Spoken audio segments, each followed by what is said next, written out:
Dan, it's a great pleasure to welcome to the show today a man who's written a book that I'm sure is going to help a lot of people through what is a difficult time, but to hopefully make it a little bit more easy. It's called The Best Care Possible, A Physician's Quest to Transform Care Through the End of Life. We're joined by Dr. Ira Byock today. He's Director of Palliative Medicine at Dartmouth-Hitchcock Medical Center in Lebanon, New Hampshire, and he joined us by telephone. Doctor, I appreciate you taking a few minutes. I know as a physician you don't have a lot of free time, but thank you for writing this book. I think it's going to help a lot of people. Thank you very much for having me. I think this book is important. I think we have to have a conversation in this country about how we all can die well. And without that conversation, frankly, we've made dying a lot harder than it has to be. I agree. Want to put it into that. Yes, I agree with you there. I mean, everybody obviously has to deal with it, either, personal level, obviously, but family members. My dad went through a bit of hospice care at the end of his life. He was always healthy, but the last year or two not so great, and it worked out pretty well for him considering, but it's not an easy thing to think about, but you have to kind of plan ahead, don't you? Yes, you absolutely have to plan ahead. We're almost superstitious in our country, despite all our technology and sophistication. We think if we talk about it, somehow we're going to make it real. It turns out the studies have shown that 100% of Americans eventually die.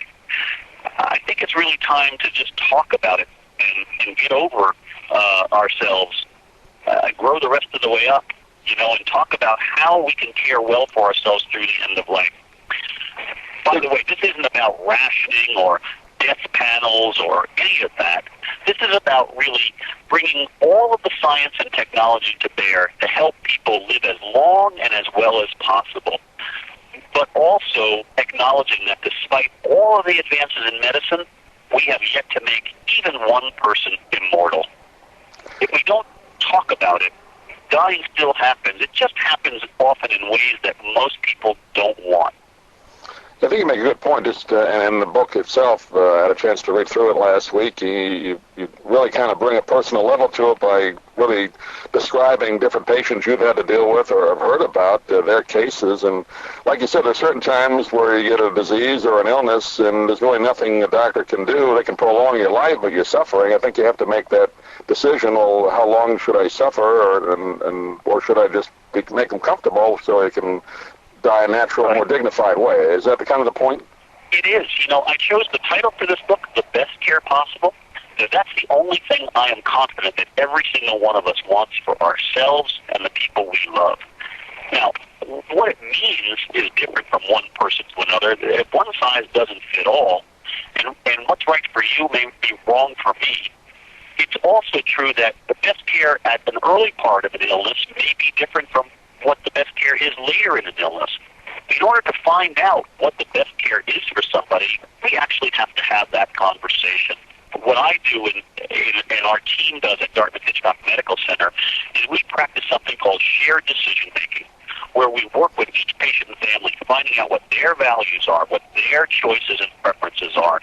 That's usually informed by their culture, their ethnicity, their religion, but then applying what their personal values and preferences are to what their medical condition is and what we can achieve as a healthcare outcome.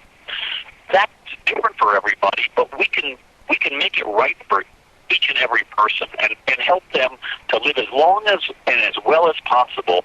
But if they choose, and most people do, we can help them to eventually die gently, surrounded by people who know them and who are caring well for them. Yeah, I think you make a point in the book.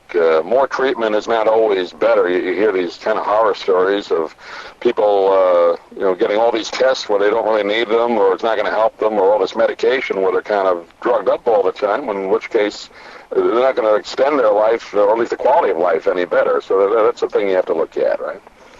And I think it's all done out of the best intentions and out of love. But if we only give people more treatment because we don't want mom or we don't want dad to die, and as a physician we don't want our patients to die, well, that's fine if that's what everybody wants. But if we just do it without the conversation, then what we do is we often just force people to end up being in the hospital during the last days of life, sometimes being in an ICU during the last hours of life, tethered to machines. Very few people actually choose that. Those who do can get it.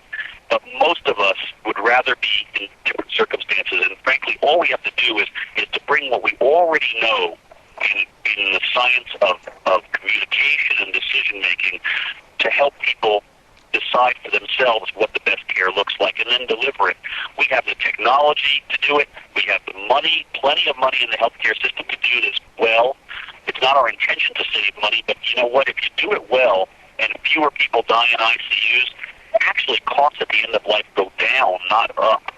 So we can do this today. What we haven't been able to do is actually have the conversation as a national community. It's too, we're in avoidance of having it. It's too controversial, surprisingly. It's so odd, but in avoiding the conversation, we're really making this a lot harder than it needs to be. Doctor, do you think people probably expect too much from medicine? I mean, obviously it's hugely better than it was even 20 years ago, but do you think people expect, well, there's got to be some drug that can save you, and they may expect too much, in which case they don't want to accept that it's time to go? I think they do. I think we're so used to medical technology and the true miracles that medicine has provided that people aren't dying anymore of congestive heart failure that used to waft us away the first episode of pulmonary edema, and cancer for many people has been cured, and for many more it becomes a chronic illness. We're so used to that we think if we just push hard enough, or if we just spend enough money, that we can get over whatever it is. But to a certain extent, that becomes magical thinking. Everybody eventually leaves this life, and it's not rationing, it's not pulling back, it's not trying to save money or any of that. It's really just trying to give people the best care, acknowledging that we have to provide care for that last chapter of life as well, so that people aren't forced to figure it out as if they were the first person or family on the planet to have someone they love die. Yeah. We can do much, much better. And in the book, I tell stories that I think help people explore what the best care means, how they can get it for themselves or their families. But I also explore how collectively we could greatly improve care through the end of life as a nation and as a national culture. And I think, hopefully if we can have this conversation, you can see dramatic improvements in the way we care for people through the end of life in really the next 5 or 10 years.